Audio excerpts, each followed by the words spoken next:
Shalom semua warga kerajaan. Hari ini kita akan belajar bagaimana mendidik anak. Dan ini anak yang istimewa, yaitu Tuhan Yesus kita ya. Dan saya percaya bagaimana Allah Bapa menaruh dia pada keluarga yang tepat. Yusuf adalah seorang yang disebut seorang yang tulus hati dan tidak gerusa-gerusu. Ketika diberitahu tunangannya hamil, dia sedang mempertimbangkan. Dan malaikat menampakkan diri pada dia. Dan Maria selalu menyimpan perkataan di dalam hatinya. Kita tahu ketika Yesus berusia 12 tahun. Orang Israel, orang Yahudi dalam hari ini. Anak usia 12 tahun sudah disebut dewasa muda. Karena dia bar mitzvah. Sementara kita orang Asia, anak remaja dianggap tidak ngerti apa-apa. Karena itu di dalam kultur orang Yahudi tidak ada istilah puber ya. Anak usia 12 sampai 21, 20 bagi mereka itu tidak ada istilah semacam itu. Dan firman Allah mengatakan dia bersoal jawab, mengajukan pertanyaan kepada para ahli Taurat dan mereka tercengang. Orang tuanya juga tidak mengerti dia. Tapi perhatikan ini bagaimana hidup yang reproduktif. Ayat 51 dan 52 saya bacakan dalam bahasa Inggris. And he went down with them and came to Nazareth and was subject to them, but his mother kept all these sayings in her heart. And Jesus increased in wisdom and stature and in favor with God and man. Perhatikan, manusia paling sempurna di dunia karena dia adalah God man, ya, dia tidak pernah kehilangan keilahiannya. Dan kita melihat bagaimana dia turun, went down itu turun dari Yerusalem ke Nazaret. Yerusalem kota yang disebut puncak keindahan, Sion puncak keindahan. Nazaret disebut kota apa yang baik keluar dari Nazaret. Tetapi ini kuncinya ya. Dan dia merendahkan diri di bawah bimbingan dan tuntunan daripada Yusuf dan Maria. Dia yang sempurna. Tetapi dia tetap merendahkan diri. Ternyata merendahkan diri sini subject to them itu hipotaso ada di bawah tekanan. Ada 3 tingkatan. Pertama tunduk. Tunduk itu menurut tapi kurang setuju. Taat itu menurut dengan sukacita. Tapi di sini Yeshua honoring them, menghormati mereka. Biarlah kita tahu yang menghormati orang tua, termasuk orang tua di bumi, ya. Akan firman Allah berkata diberkati luar biasa dan dipanjangkan umurnya di bumi. Dan kita melihat kemudian he increase in wisdom and stature. Dia meningkat, bukan cuma bertumbuh tapi meningkat luar biasa. Dan firman Allah juga mengatakan bagaimana dikasihi oleh Allah dan manusia. Ada sesuatu yang hilang di dalam kebudayaan kita sekarang ini, yaitu honoring parents. Anda mendengar? Ada seorang bapak di Bandung dituntut 3 miliar oleh anak-anaknya. Dan dia tidak mau mengakui mereka. Bahkan anak yang menuntut dia itu pengacara dan anaknya meninggal dunia. Firman Tuhan tidak pernah keliru saudara. Ada lagi yang mau memenjarakan ibunya gara-gara tidak diberi motor atau diberikan mobil. Biarlah itu tidak terjadi di kalangan masyarakat kerajaan ini. Dan saya berdoa kita belajar seperti Kristus. You want to reproduce, increase, hormat pada orang tuamu. Hormat kepada orang tua rohanimu dan mentormu. God bless you warga kerajaan. Amin. Oh Yesus, kau kekuatan kami.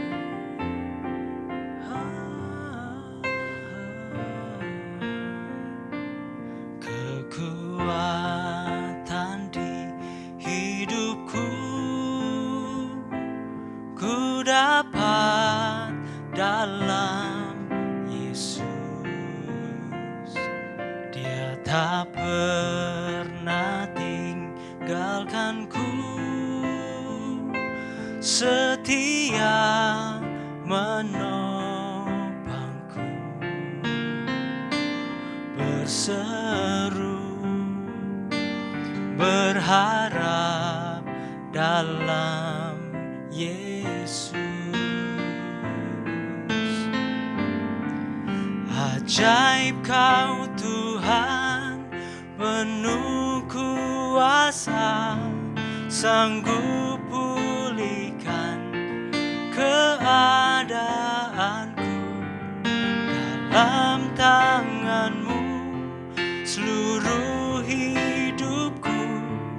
tak akan goyah selamanya.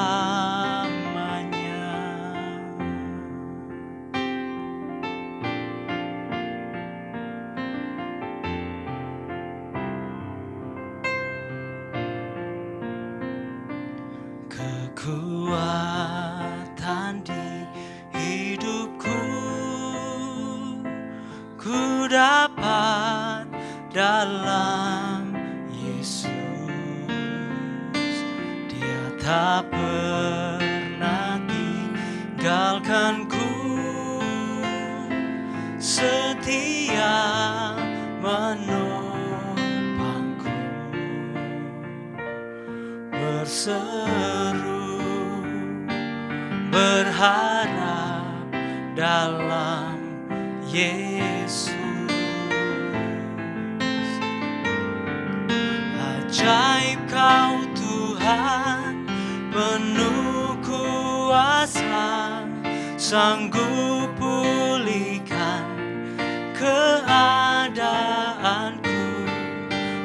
Dalam tangan-Mu seluruh hidupku tak akan goyah selamanya.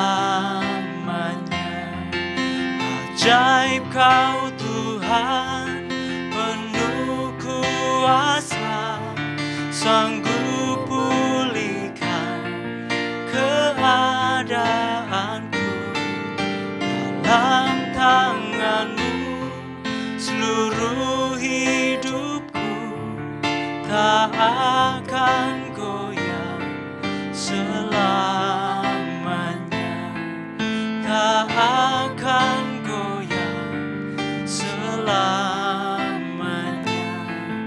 tak akan goyah selamanya.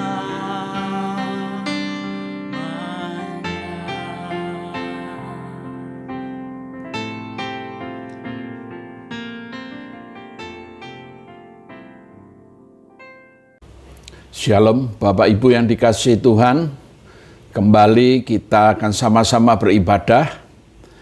Saudara bisa menyiapkan untuk roti dan anggur, karena ini minggu pertama.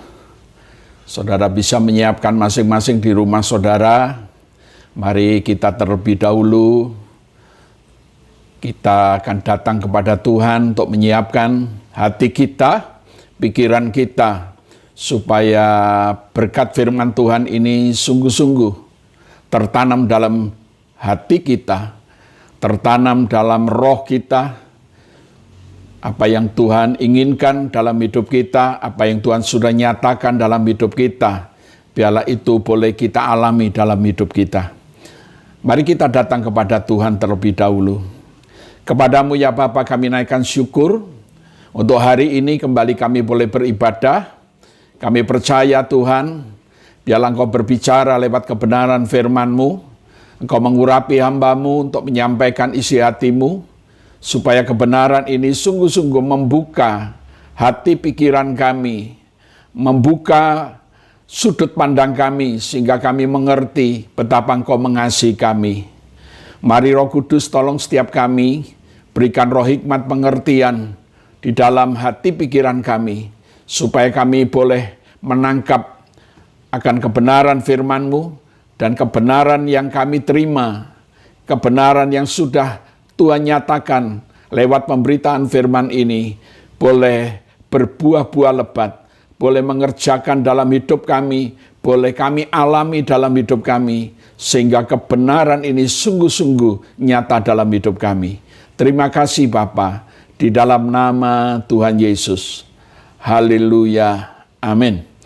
Shalom saudaraku yang dikasihi Tuhan, mari kita kembali, kita akan melihat Alkitab kita masing-masing. Saudara bisa menyimak Alkitab saudara. Tema yang saya berikan hari ini adalah kasih Allah. Kasih Allah di dalam nama Tuhan Yesus. Firman Allah mengatakan, karena begitu besar kasih Allah akan dunia ini, sehingga ia telah mengaruniakan anaknya yang tunggal, yang satu-satunya, supaya setiap orang yang percaya kepadanya tidak binasa, melainkan beroleh hidup yang kekal. Di dalam terjemahan bahasa Indonesia sehari-hari, Alkitab mengatakan, karena Allah begitu mengasihi manusia di dunia ini, sehingga ia memberikan anaknya yang tunggal, supaya setiap orang yang percaya kepadanya tidak binasa, melainkan mendapat hidup sejati dan kekal. Bapak Ibu yang dikasihi Tuhan, sebuah ayat ini sudah begitu familiar buat setiap orang Kristen. Bahkan tidak sedikit daripada kita yang sudah begitu menghafal ayat ini. Karena ayat ini sungguh sangat populer di kalangan kita sendiri sebagai orang-orang percaya. Namun saya berkata, hanya kita sekedar mengetahui sesuatu,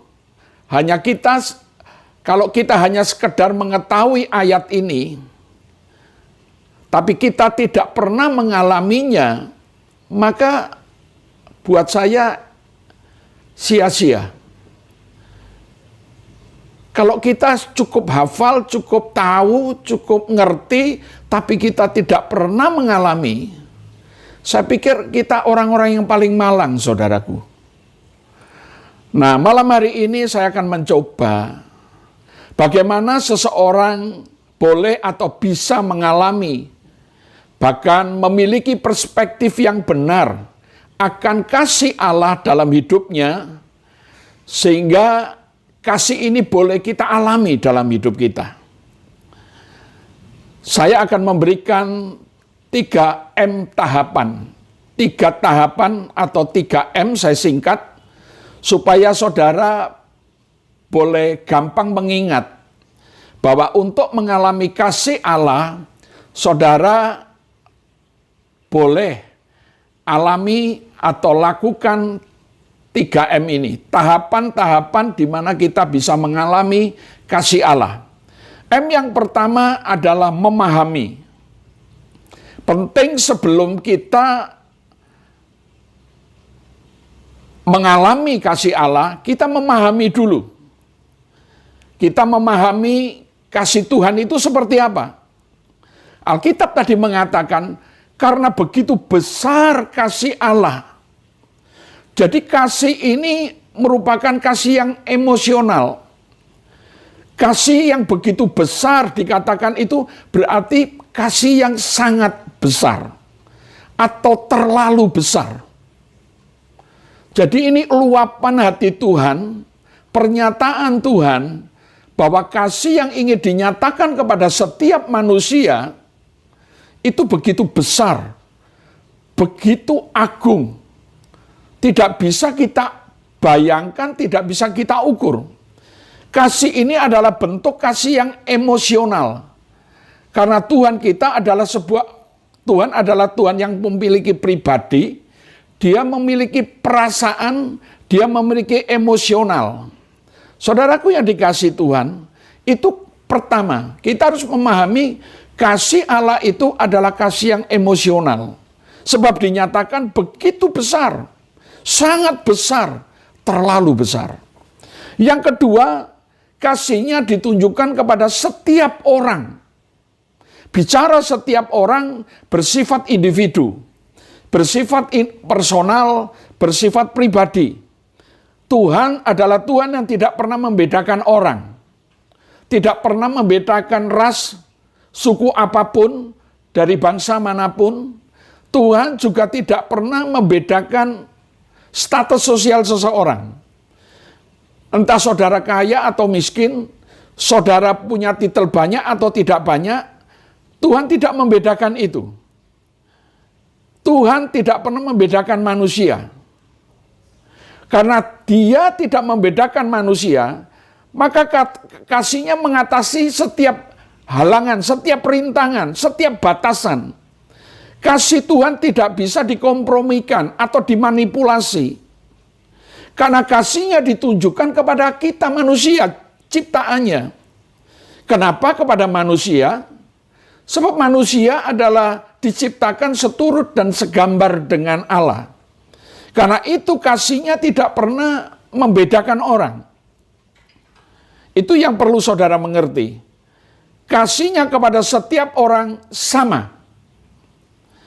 Nah, yang ketiga adalah kasih-Nya diberikan dengan syarat-syaratnya. Bukan syarat kita, tapi syarat Tuhan sendiri. Kita sering bahwa mengukur kasih Tuhan itu karena kita melakukan A dan tidak melakukan B.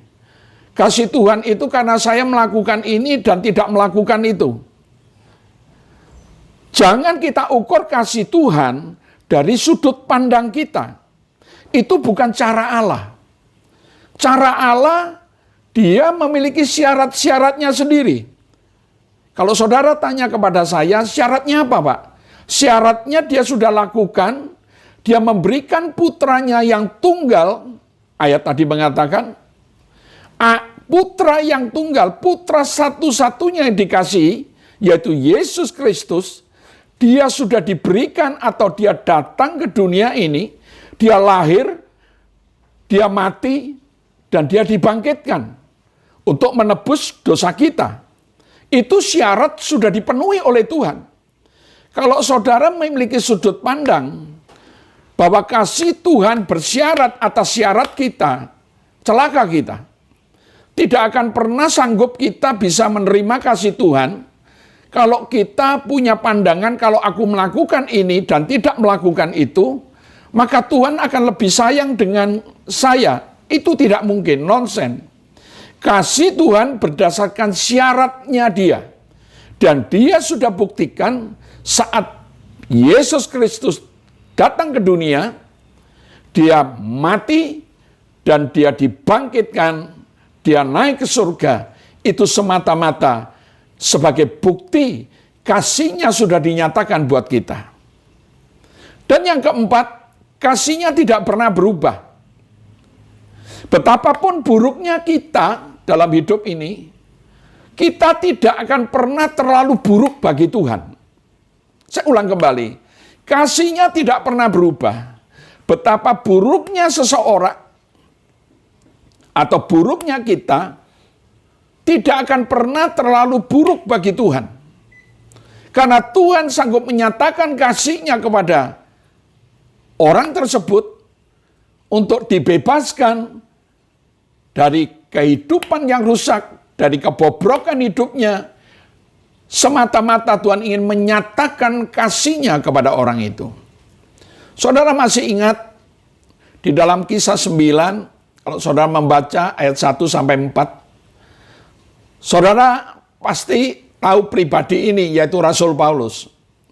Sebelum Tuhan menjumpai dia pergi ke Damsyik dengan membawa surat untuk menangkap dan membawa, bahkan membunuh orang-orang Kristen, orang-orang pengikut Tuhan untuk ditangkap dan dipenjara di Yerusalem.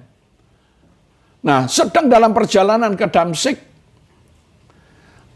ada tiba-tiba cahaya memancar dari langit, dan cahaya itu menghadang Rasul Paulus, melingkupi Rasul Paulus, sehingga Rasul Paulus itu jatuh ke tanah.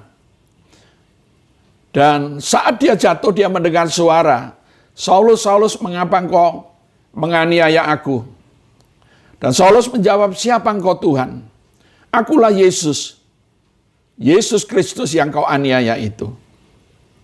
Dari kehidupan yang begitu ganas, garang, gampang membunuh orang, khususnya orang-orang percaya, karena waktu dia melakukan itu tanpa pengertian yang benar, dia pikir kalau dia sudah bisa membunuh murid-murid Tuhan, orang-orang percaya, dia sedang melakukan kebenaran bagi Allah yang pada waktu itu belum dia kenal.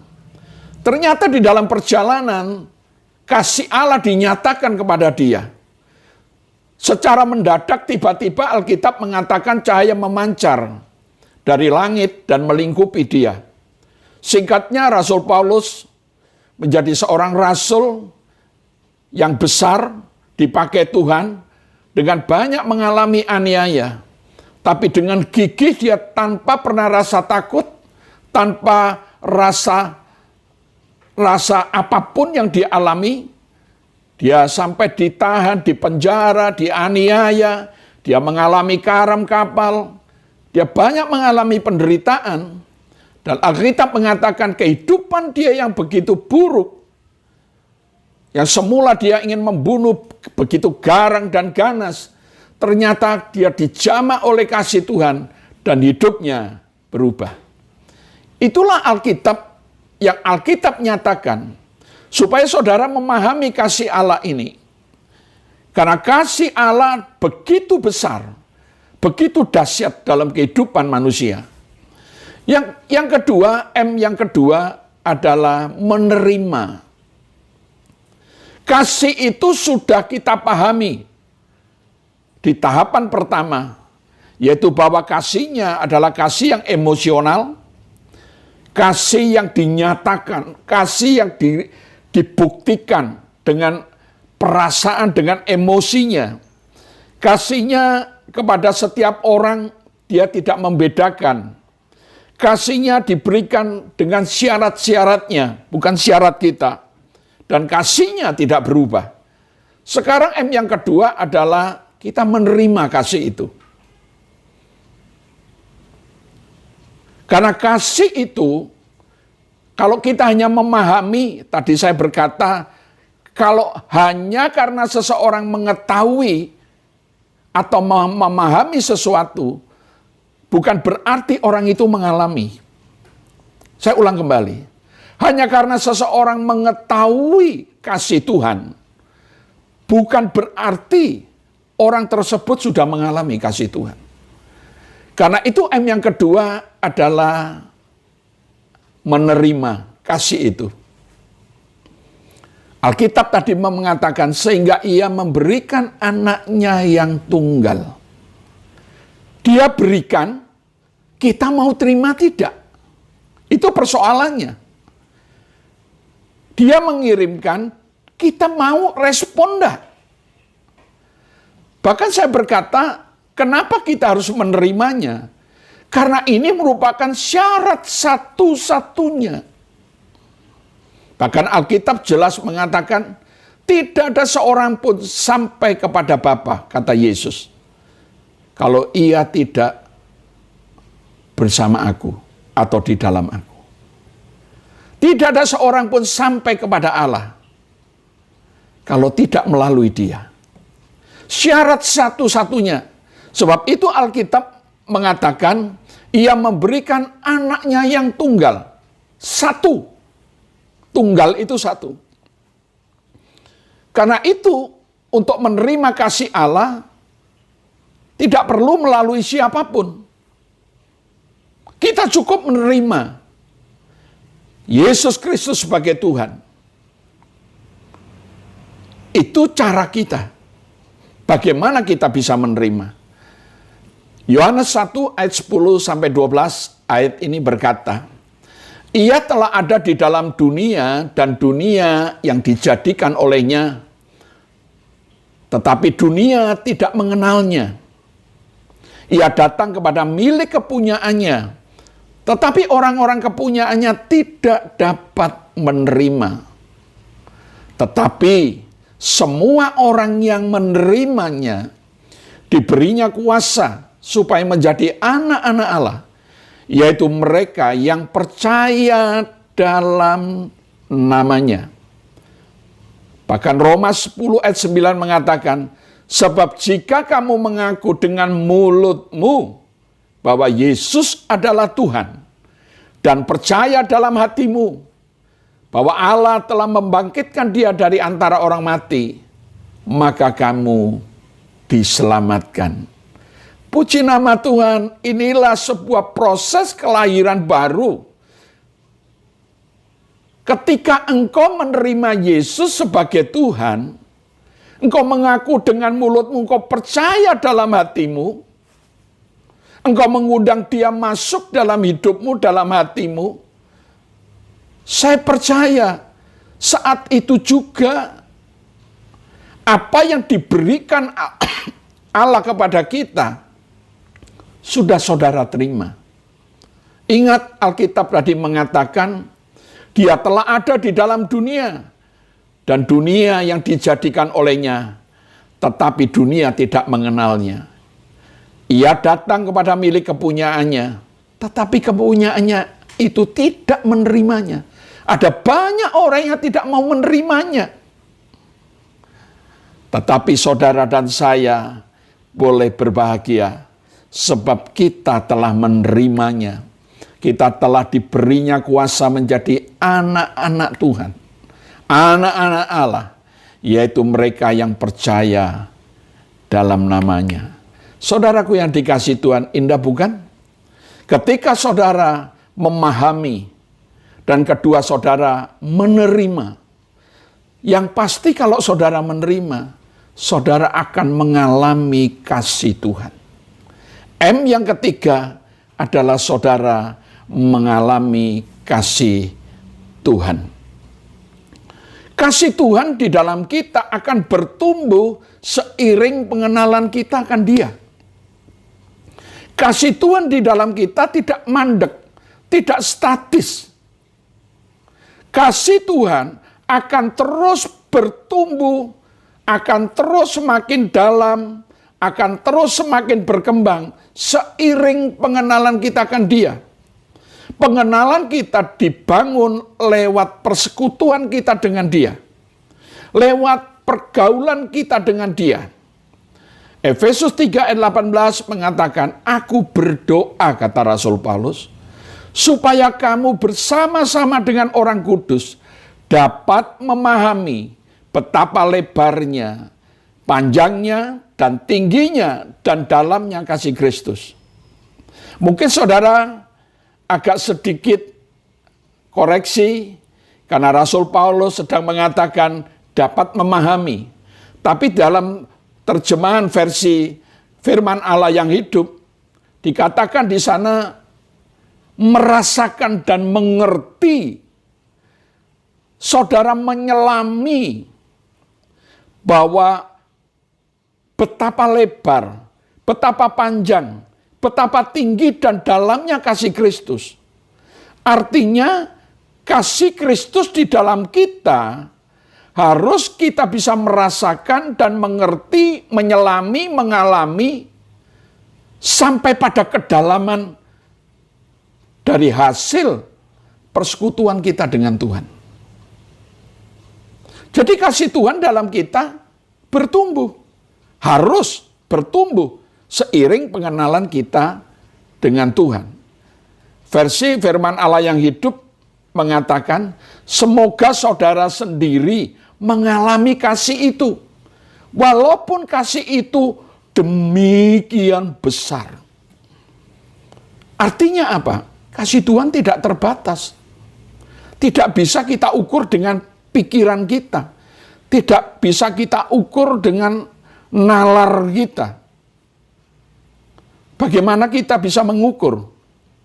Kita orang yang sudah jatuh dalam dosa, kita yang harusnya masuk neraka, tapi oleh pengorbanan dari Yesus Kristus Tuhan, kita diselamatkan. Bagian manusia tinggal menerima. Bagian manusia tinggal menerima dan mengalami kasih itu. Saudara, tahapan 3M yang saya sampaikan dari memahami, menerima, dan mengalami, tentunya Tuhan punya tujuan. Kalau saudara sudah mengalami 3M ini, saudara, Allah punya tujuan. Karena itu sebagai anak-anak Tuhan, jangan cukup saudara puas menjadi orang Kristen. Pastikan saudara sudah menerima, saudara menjadi anak-anak Tuhan, yang sudah dilahirkan kembali, dan nama saudara tercatat dalam kitab kehidupan. Kalau kita jadi orang Kristen, tapi kita belum dilahirkan kembali, dan nama kita tidak tercatat dalam kitab kehidupan, celaka kita. Karena itu ketika kita sudah mengalami tahapan 3M ini, memahami, menerima, dan mengalami, tentunya Tuhan punya tujuan. Tujuannya disebutkan di sini. Supaya setiap orang yang percaya kepadanya, lewat saudara menerima, akhirnya saudara mengalami itu, saudara tidak binasa. Saudara tidak masuk neraka. Bahasa vulgarnya itu supaya saudara tidak masuk neraka. Yang kedua, tujuan Allah supaya saudara mengalami hidup kekal. Hidup kekal dalam bahasa Indonesia sehari-hari tadi dikatakan hidup sejati. Hidup yang sesungguhnya. Hidup yang sebenarnya. Kalau saudara mengatakan hidup kekal itu nanti urusan surga, bukan.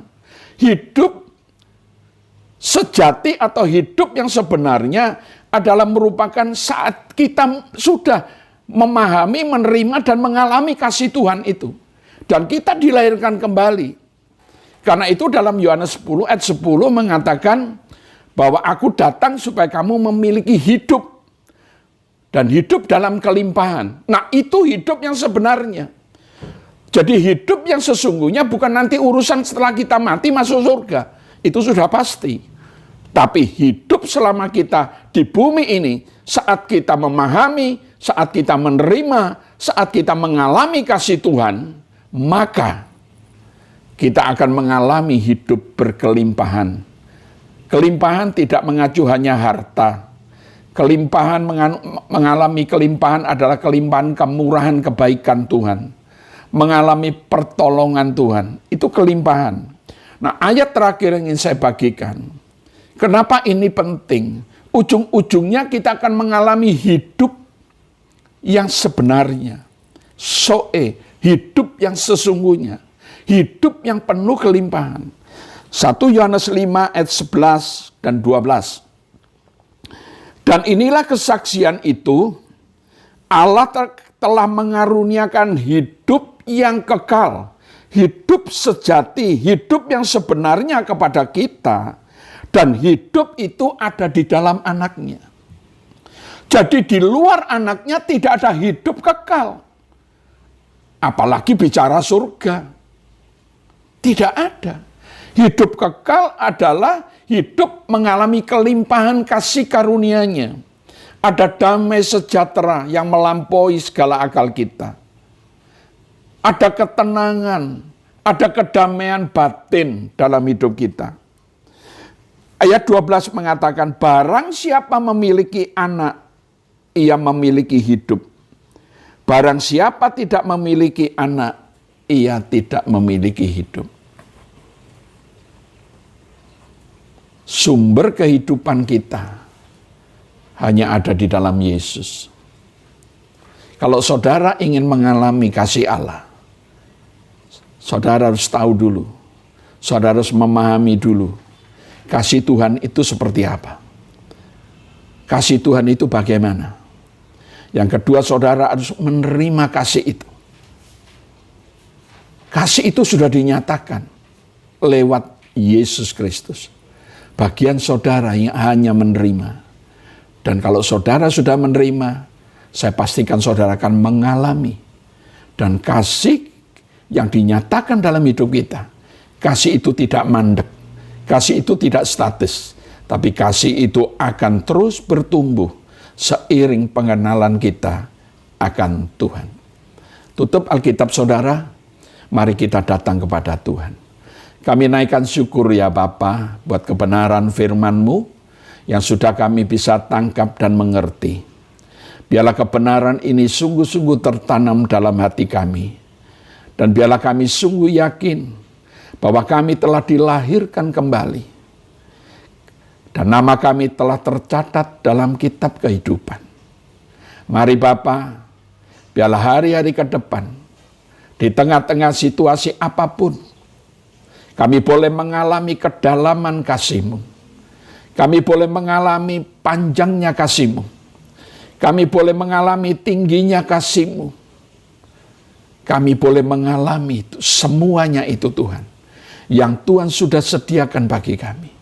Kami ingin bertumbuh di dalam kasih-Mu, sehingga pengenalan kami terus semakin hari semakin bertumbuh, semakin hari semakin berkembang. Sehingga apapun yang kami alami, apapun yang terjadi dalam hidup kami tidak pernah khawatir ya Tuhan. Terima kasih Bapa, di dalam nama Yesus. Amin. Puji nama Tuhan. Saudara, mari kita sama-sama. Saudara akan mengambil roti saudara dan menyiapkan anggur yang ada di tempat saudara masing-masing. Mari kita sama-sama mengambil roti. Saya akan menunggu saudara beberapa saat. Siapkan hati saudara bahwa perjamuan kudus, persekutuan dengan tubuh darah Tuhan bukan hanya ritual agama. Ini merupakan perjanjian darah yang sudah Allah buktikan lewat Yesus Kristus Tuhan. Di dalam perjanjian kudus ada kuasa yang boleh mengalir dan terjadi dalam hidup kita. Mari kita angkat roti kita. Karena roti adalah satu, sekalipun kita banyak, kita satu tubuh.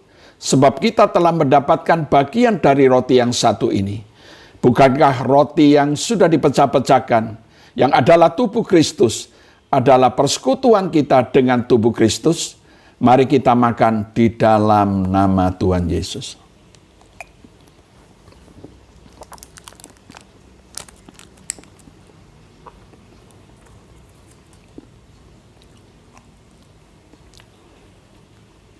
Kita angkat cawan kita. Tanpa penumpahan darah tidak ada pengampunan dosa. Darah binatang tidak bisa mengampuni dosa kita.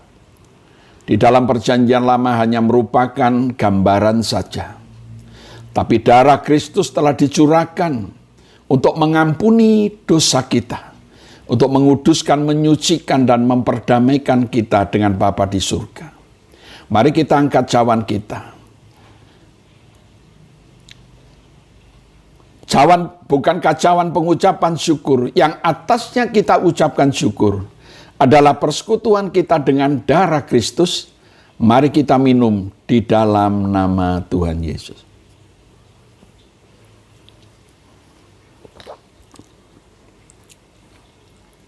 Letakkan cawan saudara. Kita berterima kasih kepada Tuhan untuk anugerahnya yang sudah dinyatakan dalam hidup kita. Kita yang semula orang-orang terbuang, orang-orang binasa, orang-orang yang seharusnya masuk neraka. Tapi oleh karena kasih Tuhan dinyatakan lewat hidup kita, kita bukan hanya memahami, tapi kita semua telah menerimanya kasih itu. Dan kita sudah mengalaminya. Dan nama kita telah tertulis dalam kitab kehidupan. Biarlah Tuhan semakin nyatakan kasih itu kepada kita. Kita boleh bertumbuh lewat kasih-Nya di dalam pengenalan dan takut akan Tuhan. Terima kasih Bapa. Engkau yang memberkati kami semua lewat kebenaran firman-Mu. Engkau yang memberkati kami lewat tubuh dan darah-Mu. Malam hari ini kami juga mau berdoa Tuhan, buat bangsa dan negara kami. Mari Tuhan, biarlah Engkau memberkati bangsa dan negara kami. Berkati Presiden kami, Pak Jokowi, maupun Wakil Presiden, para menteri, pejabat tinggi, TNI Polri. Biarlah Tuhan sendiri melindungi mereka, memberkati tugas-tugas mereka, memberikan hikmat kepada mereka, sehingga bangsa ini cepat lalu dari pandemi ini. Kami percaya Tuhan akan memulihkan negeri kami, memulihkan bangsa kami, memulihkan dalam segala aspek kehidupan atas bangsa kami. Mohon berkat-Mu Tuhan atas bangsa ini. Terima kasih Bapa, kami naikkan syukur kepada-Mu atas pemberitaan firman-Mu yang boleh kami terima. Dan biarlah kami kembali boleh menjalankan kehidupan kami hari lepas hari. Dan satu hal yang kami selalu ingat, bahwa kasih-Mu tidak pernah berubah buat kami. Terima kasih Bapa. Jemaat yang dikasih Tuhan, mari angkat tanganmu di hadapan Tuhan. Pulanglah engkau dengan engkau menerima berkat daripada Tuhan. Tuhan akan memberkati engkau dan melindungi engkau. Tuhan akan menyinari engkau dengan wajah-Nya dan memberikan kepadamu kasih karunia. Dan Tuhan selalu menghadapkan wajah-Nya kepadamu, memberikan engkau damai sejahtera, kekuatan yang melimpah-limpah, mulai hari ini sampai Maranatha, bahkan sampai selama-lamanya. Di dalam nama Yesus, kita semua yang percaya berkata, amin. Bagaikan langit yang membentang, begitu luas kasih Tuhan, tiada terhitung pertolonganmu dalam hidupku. Bagaikan dalamnya samudra, begitu dalam kasih Tuhan.